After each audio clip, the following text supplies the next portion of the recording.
Okay. Mio. Yes. Yep. And we are back between two Yetis with the mysterious Mio. Hello. How are you doing? Excellent, thank you. And we're at the Benetti YachtMaster's captains get together. Right, yes. But you're not part of the marine industry, are you? No, I'm part of the entertainment industry. So you're a magician. Yes, I am.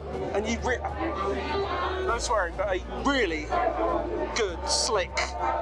Thank you. Yeah, I do magic, close-up magic, and also mentalism, which is a form of mind reading. It's actually a combination of psychology, visualization, intuition, thought transference. Put it together, mentalism.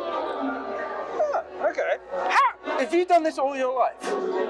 You know, it's funny you should ask that, because in one hand you could say yes, because when I was born, I was given a stage name, Mio. By the time I was 5, my father had me on his lap doing magic tricks in front of the in the kitchen, because basically my dad was an amateur magician, a professional costume designer, but he started teaching me magic at a young age. But I never thought I would be a magician when I grew up. But 30 years ago, a magician moved next door to me, and it all came together. And I studied and apprenticed with him, and quit my job as an actor/waiter after a year of meeting him. Waiter. Yeah, the eternal slash always. And then I moved to Florida in 1989 and started doing magic full time, and I've been doing it ever since, full time, as my only means of support. Wow. I mean, the close-up magic thing is mesmerizing to me, because Thank you. You got the stage, you got all the backhands, you got all the back. Right. No help here. No help. It's in your hand. As it happens. Here's one in your hand right here. There's a dice with 6 choices. Now, when it comes to mentalism, if I can narrow down your train of thought to a single track, I can reveal the thought. So you'll choose a number from 1 to 6. Whatever number you choose, put your choice on top, but you'll leave it flat in your hand and cover it up with this thing so no one sees what's on top. I'll turn my head. You tell me when you've got a number on top. Oh, shit. Yep, okay. Just sort of keep your hand flat so it doesn't move. Tell me when you got one. I got it. Can I turn back around? Yep.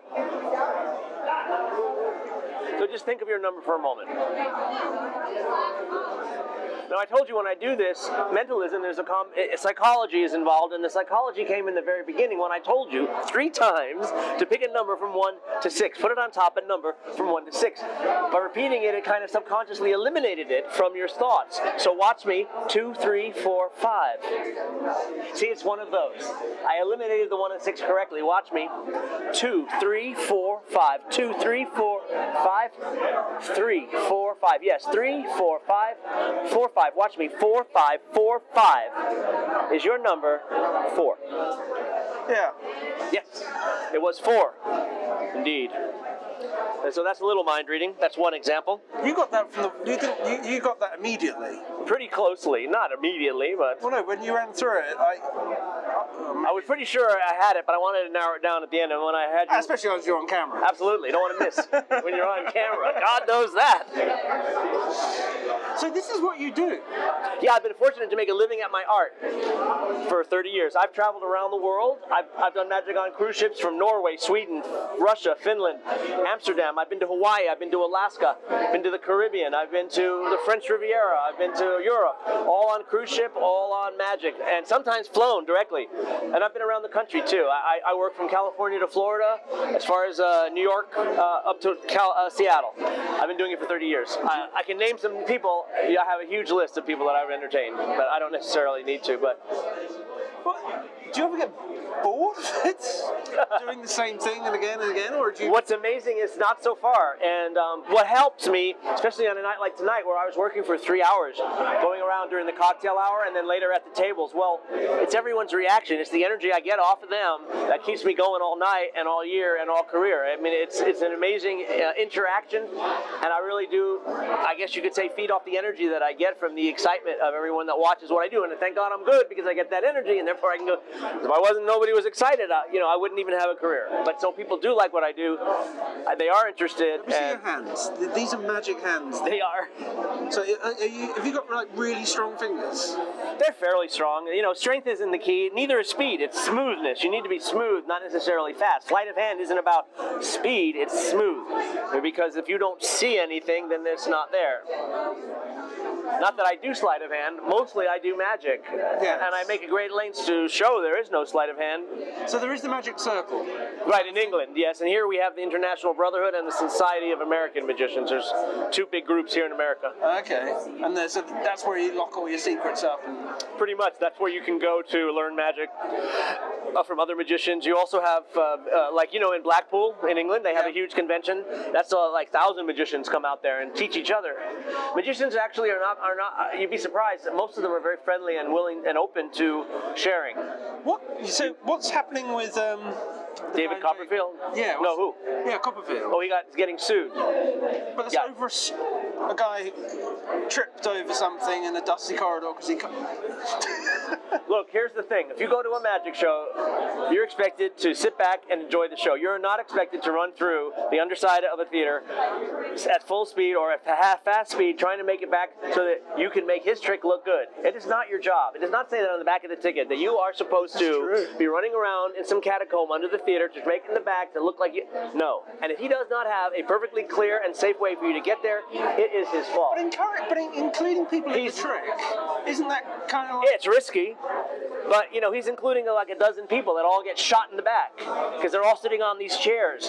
The curtain goes down, and this thing just shoots them right back, and when the curtain goes up, they're gone. And they don't know that's going to happen. They have no idea what they've signed up for because all he says is, here's a beach ball. If you catch it, come on stage. They have no idea. So it is wrong for him to put anybody in any danger whatsoever. Have you ever had a mishap in one of these situations where, I don't know, fire or something like that? I mean, yeah, I've had a few things go on. What's gone wrong? What's the worst thing that could happen? Well, I do one where I throw the card to the ceiling, and a card sticks on the roof. The rest of the deck falls back down. In other words, the card is signed, it goes in the center of the deck, puts a band around it, throw it up.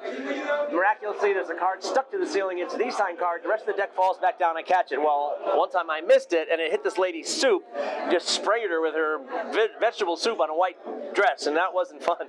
But at least he didn't get hurt, but that was pretty embarrassing. And you live in Miami now? No, I live in Florida. I live in Sunrise, Florida. I was in Miami Beach for 25 years, but I've been in South Florida the whole time. But I live in well, I guess it's South Florida, but it's sort of west, and it's called Sunrise, Florida. It's west of Fort Lauderdale. Yeah, it's a nice place. It's up where the mall is. Right. The Sawgrass Mall. Yeah. Yeah, it's out that way. Out that way. Oh, and the DMV. There's DMVs everywhere. So if people want to hire you, yes, how do they get in touch with you? To hire me, it's simple. My website is magicbymio.com. Mio is M-I-O.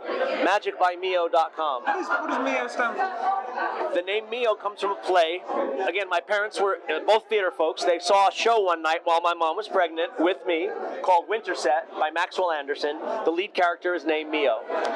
It's actually short for Bartolomeo, which is pretty appropriate. We're here at Benetti, which is a very Italian place, but my name is short for Bartolomeo, but in the play they called him Mio, M-I-O, and my father said, that's a great name. If he comes out a boy, we'll name him Mio, and so I got a stage name when I'm born. And people say to me, hey, is Mio a stage name? Like, as if I, picked it out. I go, well, it is a stage name, but it's not, but it's also my real name. So right in the very beginning of my life was a serendipitous start to being a magician, and then it continued from there. Yeah. Now, I know you're probably very tired. I just want to ask you about an actor's life. I trained as an actor. Oh, yeah. And I got very pissed off within the first couple of years. It's just like... That can happen. I was fortunate. I graduated in 1979, 1980, SUNY Binghamton.